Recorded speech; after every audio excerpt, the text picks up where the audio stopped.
What is going on, people? TripleM back again with another video, and today I would like to talk about Chelsea and their potential purchase of one of the most exciting young talents in world football and one of the hottest commodities at the moment, and that is Enzo Fernandez. This kid has exploded into popularity after having a genuinely amazing World Cup campaign, and if you didn't know who he was before the World Cup, you certainly know who he is now, because he has been dubbed by many people as the jewel in the crown of the world champions, the unsung hero, and the man who made it all possible by pulling the strings from deep. Yes, you can talk about Lionel Messi, you can talk about Angel Di Maria, you can talk about other names in that Argentinian World Cup squad that had genuinely good World Cup campaigns, but Enzo Fernandez is up there with some of them. And what makes him so special, what makes him so genuinely unique, is the fact that he's only 21 years old and he's such a well-rounded player. If you had to ask me, what is Enzo Fernandez? What strikes you about him as a player? What stands out to you? I would personally say it's his ball progressing abilities. Other people would say it's his defensive abilities. It's the fact that he's so good at reading the game, his interceptions, his tackles, how many duels he wins, and just how hard he works. The mindset that he has for such a young player. And that's what makes him so special, because he doesn't just excel in one area, he excels in multiple areas. He is such a complete box-to-box midfielder in terms of technical ability and in terms of physical prowess, but on top of that, he excels in terms of mentality. You can tell that this kid wants that step up. He's looking for that next level, and there's been a lot of reports over the last several days linking him heavily with the move to Chelsea. In fact, some of them have even gone as far as saying that Chelsea have officially opened talks with Benfica over a deal for Argentina's Enzo Fernandez. Now, it's reported that his release clause is around 120 million euros. And the question is he worth it? Should Chelsea bite the bullet and pay the release clause and just get it done and dusted? I personally think yes. If the money is there, go and get this player. He is a fantastic talent. And people might say, well, you're overreacting. The World Cup isn't a big enough sample space of games to judge this kid. And I would say, correction. He's been playing well before the World Cup. How do I know this? From the Champions League. If you watch the Champions League, he actually has been playing exceptionally well for Benfica. And for those Portuguese viewers out there, if there are any Portuguese people watching, you know that he's been having a great season with Benfica in the Portuguese league as well. He has been genuinely magnificent in almost every facet of the game. You look at his FB ref report and it's really promising. He ranks quite highly against other top 5 midfielders in the top 5 leagues in Europe, in terms of passes completed, in terms of pass completion in the final third, progressive passing distance, right?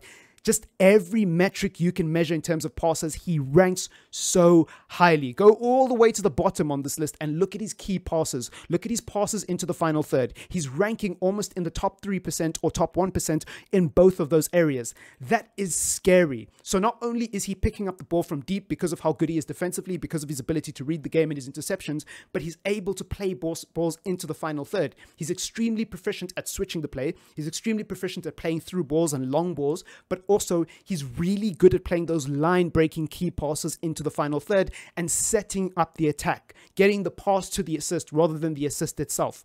That's what makes him magnificent. And on top of that, he has a goal in him. He's capable of producing genuine moments of magic. He did it for Argentina, but he's done it for Benfica as well in the Portuguese league. So if you watch the Champions League, or by some miracle, you're a Portuguese person watching this video, in which case, welcome. Don't forget to subscribe.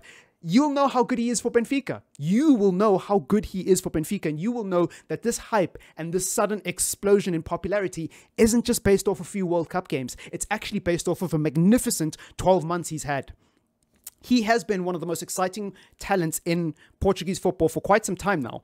For quite some time. You look at his possession, right? You look at the amount of touches he has in the final third and in the middle third. It's really, really promising. So this isn't a case of somebody who has a high pass percentage just because he's receiving the ball and he's passing it side to side on the halfway line. No, he's actually receiving the ball in the attacking third, or carrying the ball, sorry, into the attacking third and playing the difficult passes as well.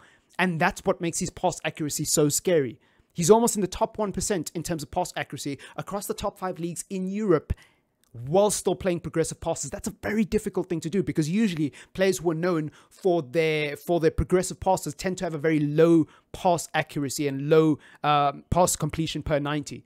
because it's expected, right? If you're playing the difficult ball into the final third, you're expected to lose the ball every now and again. But it's, wow, it's just genuinely magnificent. So if I was a Chelsea fan and I was waking up to the news of this player potentially signing for my club, I would be buzzing. I would be genuinely happy, because you look at that Chelsea midfield, you've got N'Golo Kante, who's terminally injured. You've got Mateo Kovacic, who is a fantastic player, but can't do it all by himself. Jorginho, I think there's question marks, serious question marks about Jorginho. Mason Mount, he scored a great goal against Bournemouth the other day, but we all know what the problem with Mount is. He starts almost every single game and seemingly seems to be one of Chelsea's best midfielders, even though a lot of people think that he isn't good enough. And a lot of people agree that he shouldn't be starting as many games as he does. But who do you start in place of him, right? You can't start Gallagher every game.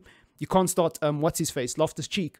So you've got the situation at Chelsea where people like Mount, people like Jorginho, and people like Kovacic are expected to carry the bulk of the weight. Now, Kovacic is good enough, but the other two, they're just not good enough. But they're starting week in, week out, because Chelsea's midfield just doesn't have the numbers, just doesn't have the depth and quality to be able to say, you know what, Mount, take a seat, take a bow. You know, you've been struggling the last few months. We're going to start this player instead, and he's going to do just fine, and create that competition for places. I think by signing Enzo Fernandez, you've got someone here who can do that. You've got someone here who won't just come to this team and be an understudy, but will actually break into the first team almost immediately and will raise the standards. He will raise the bar. And again, we talk about his technical ability. We talk about his defensive ability as a box-to-box midfielder, but a lot of people don't talk enough about this kid's mentality. He's just won a World Cup.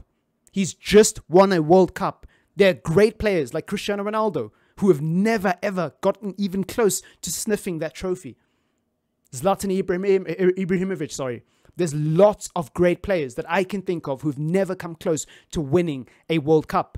And this kid has done it at the age of 21. He's been a part of something genuinely magnificent. And again, it's not like he was just coming off the bench. He was coming off the bench at the beginning, but as the tournament progressed and as things got more serious for Argentina, he played a more significant role, and he was genuinely one of the reasons they were able to dominate the midfield in some of those games. So this isn't a case of him just putting in cameo performances. This is the real deal. This kid is ready to make that jump. He just needs to go to the right place, have the right sort of support system around him, and obviously there needs to be that long-term belief. So even if he comes to Chelsea and he doesn't have a first-grade season, it's okay. This is a long-term project. This is our new franchise player. This is somebody that we are going to build the team around, and we're going to believe in long-term. We're going to stick it out. Even when it gets ugly, even when he's been getting memed on Twitter every other week, we're going to stick it out. We're going to believe in this kid, and eventually he will come right. I genuinely believe Chelsea are getting a magnificent player, and I wish to God that Manchester United had serious owners, because I would be begging them to sign this player. But I already know we have no chance in this race, because we look at what happened with Cody Gakpo. Anyways, it's been your boy TripleM. I'm not going to drag this video out any longer than it needs to be. Subscribe to the channel if you are new. Thanks for all the comments. I will try to read them sometime this weekend. And of course, leave a like in the video if you want to support the channel. Peace.